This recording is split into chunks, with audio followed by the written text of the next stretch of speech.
Allora, siamo nell'area del nuraghe complesso di Porcarzos di Borore. Mi trovo esattamente nel sentiero di accesso che dalla strada diciamo, di penetrazione agraria porta nell'area recintata del nuraghe. Il nuraghe complesso di Porcarzos è un nuraghe quadrilobato, particolare sia come dimensioni che come tipologia nuragica.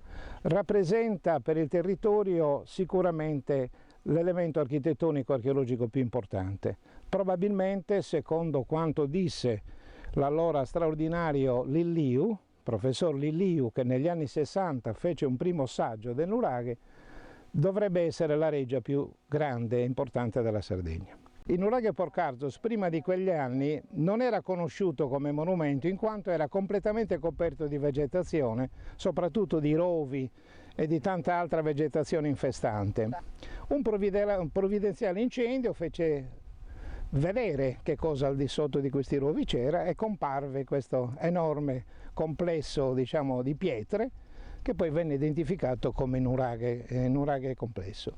Il professor Lilliu fece il primo saggio a valle nel fronte nord, scavando, cioè rimuovendo una parte del crollo e creando un corridoio d'accesso per individuare, lui era alla ricerca dell'accesso del piano cosiddetto terra della Tolos, ma non abbandonò in quanto era impossibile, vide che fu impossibile perché una volta creata la trincea di svariati metri, vide che ci volevano ben altri mesi per poter proseguire, per cui l'attuale compagine è quella che ci ha lasciato questo primo intervento.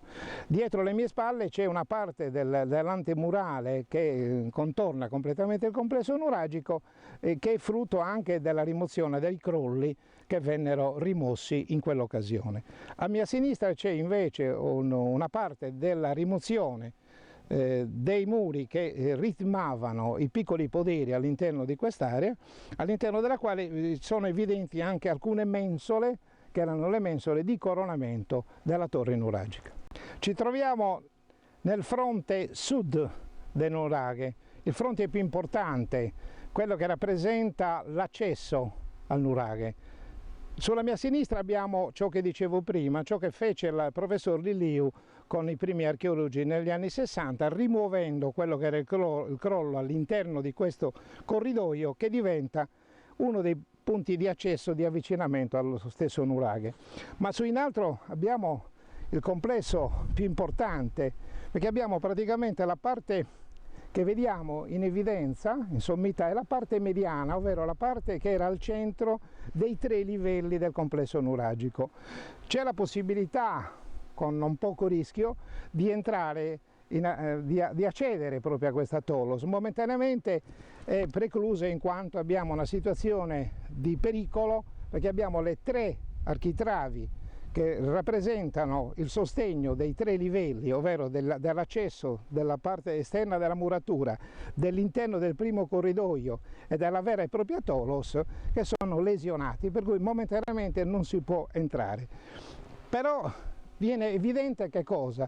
Si evidenzia la presenza, si intuisce la presenza dell'altro lobo, che è il lobo sinistro guardando a spalle del nuraghe, e soprattutto si intravede l'uscita della scala che collegava, diciamo, la balconata ad esedra che abbiamo di fronte con il lobo destro.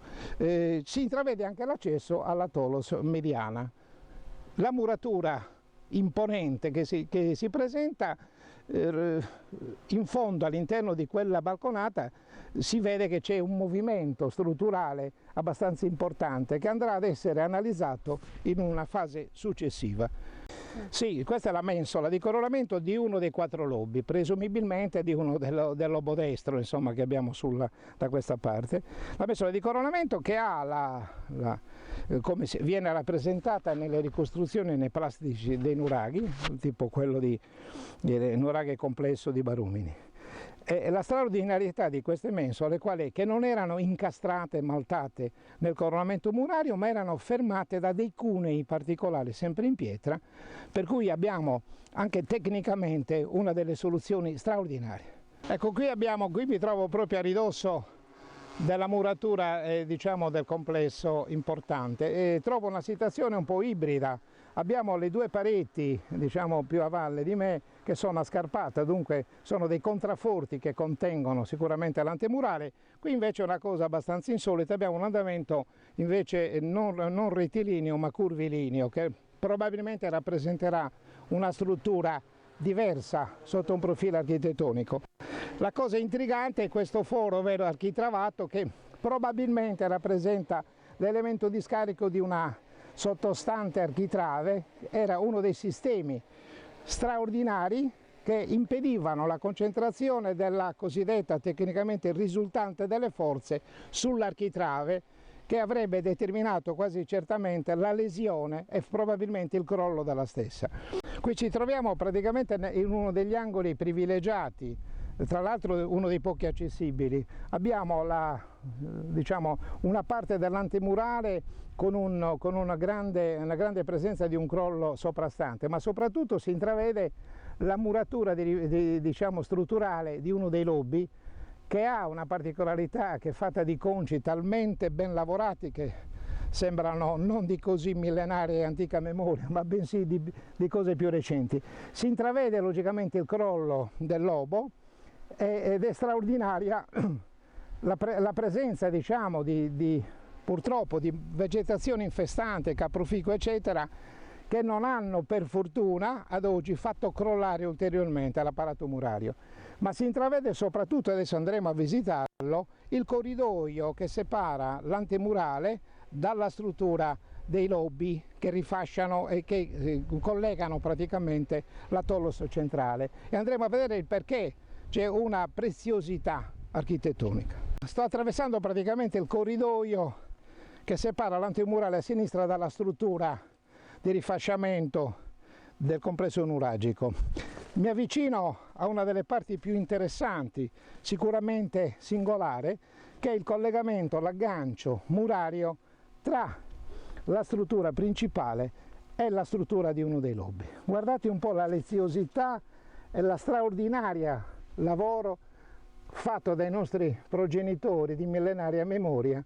Sicuramente non avevano gli attrezzi di oggi, per cui l'accompagnamento curvilineo che manifesta l'elemento rettilineo e il raccordo circolare del lobo è una questione straordinaria, veramente dobbiamo imparare.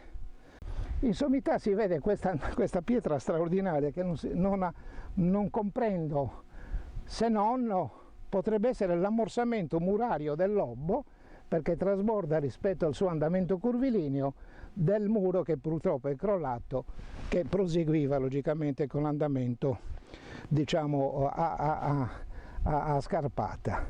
Nel piccolo corridoio che porta poi alla scala di collegamento tra la balconata desedra e la sommità del primo livello della Tolos del lobo, di uno dei lobby.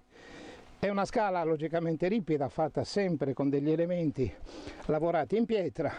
Di fatto è una cosa straordinaria.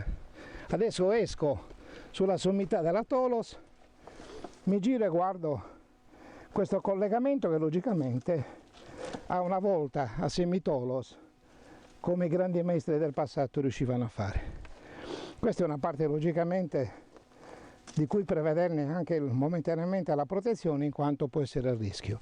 Però da questo elemento qui, che conteneva logicamente la prosecuzione muraria per un altro, forse 2 livelli ancora, parte il collegamento alla sommità dell'altra Tolos, che era la Tolos di coronamento.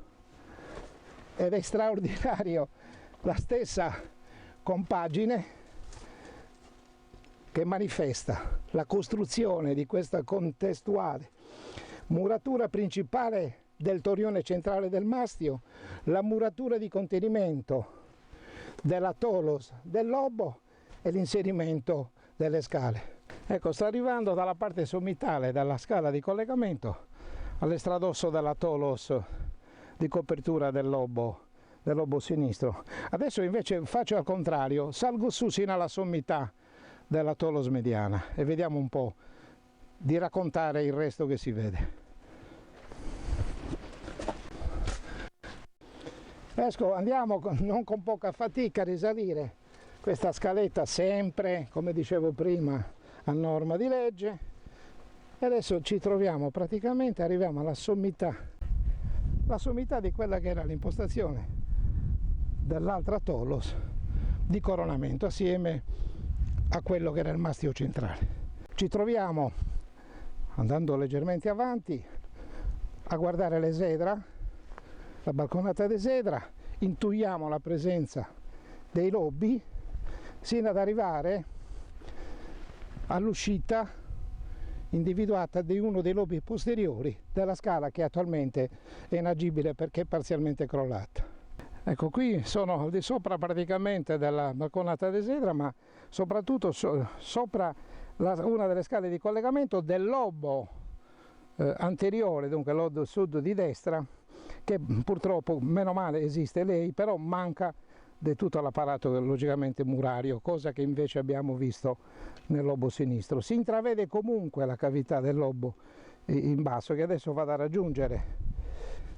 Guardate un attimino, qui abbiamo il crollo proprio, l'andamento curvilino attento dalla torre del lobo destro, che sarà oggetto logicamente di pulizia, di analisi strutturale come il resto del complesso. Ecco, qui si intravede proprio, purtroppo c'è il crollo, ma sicuramente andremo ad individuare quella che è la scala e a determinare soprattutto la profondità. Ma guardate un po', l'ogiva, la Tolos proprio è quasi chiusa.